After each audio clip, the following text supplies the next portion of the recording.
Há uma floresta no interior do estado que os moradores locais evitam mencionar. Não há placas indicando como chegar lá, como se temessem atrair algo apenas ao pronunciar seu nome. Dizem que você sente como se ela estivesse viva. Não viva como um ecossistema comum, mas como algo consciente, algo que observa, avalia e espera.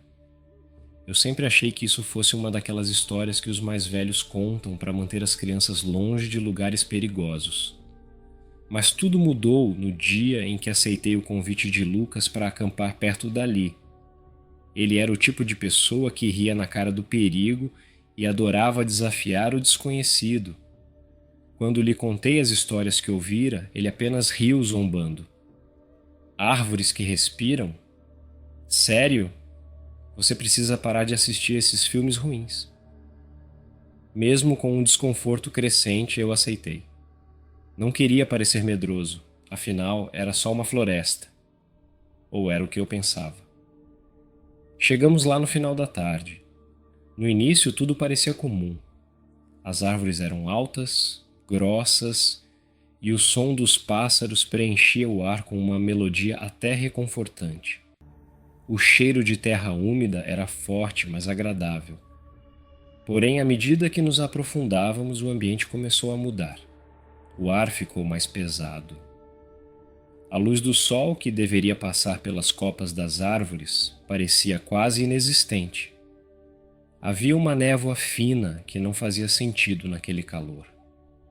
Era a sensação inescapável de que estávamos sendo observados. Não apenas por animais, mas por algo mais. Inteligente. Montamos acampamento em uma clareira pequena, mas a sensação de opressão só aumentava. Lucas, como sempre, riu do meu desconforto. Você está impressionado com aquelas histórias idiotas, disse enquanto acendia a fogueira. Quando a noite caiu, o verdadeiro pesadelo começou. O silêncio foi o primeiro aviso. Não havia mais o som de grilos ou corujas, nem o farfalhar de folhas causado por animais pequenos. Era um silêncio opressor, quase ensurdecedor. De vez em quando, esse silêncio era quebrado por um som estranho, baixo, como se algo estivesse respirando. Você está ouvindo isso? Perguntei a Lucas, tentando manter a calma. Ele parou por um momento, franzindo a testa. É só o vento, disse. Mas não havia vento.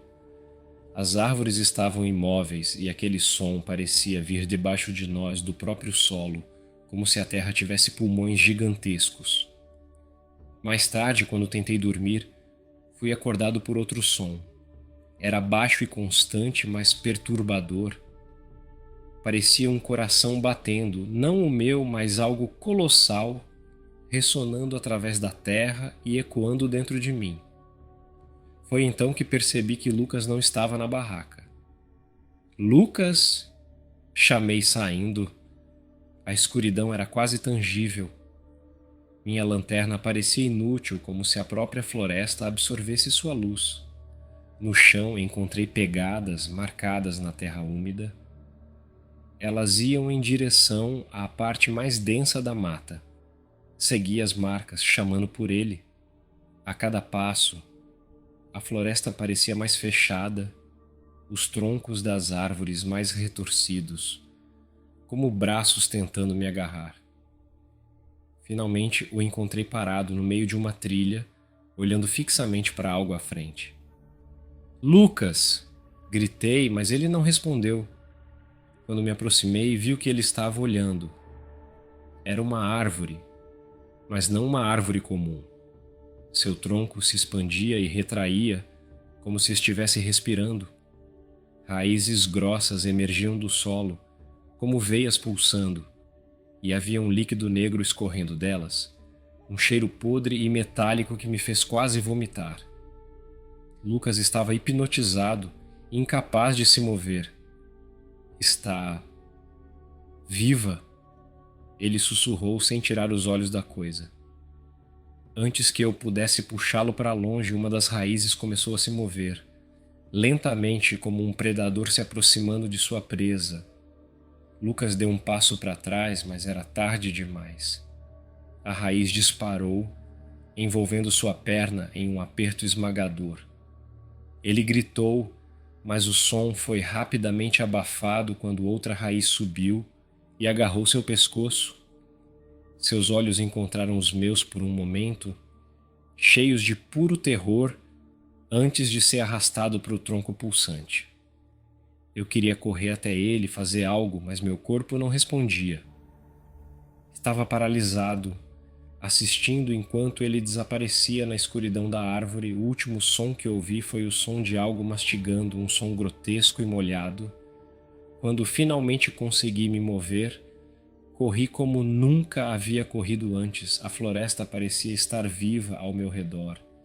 As árvores se movendo para me bloquear, suas raízes tentando agarrar meus pés. Quando cheguei de volta à clareira, quase desmaiei de pavor. Nossa barraca estava coberta por raízes que se mexiam como serpentes. A fogueira havia sido apagada e no centro dela pequenas árvores brotavam, como se algo estivesse renascendo ali. Não lembro como saí daquela floresta. Tudo o que sei é que quando voltei à cidade estava sozinho. Ninguém acreditou em mim. Disseram que Lucas provavelmente se perdeu ou foi atacado por um animal selvagem. Mas eu sei o que vi. E agora, às vezes à noite, no silêncio da minha casa, ainda ouço aquele som, o som de algo respirando.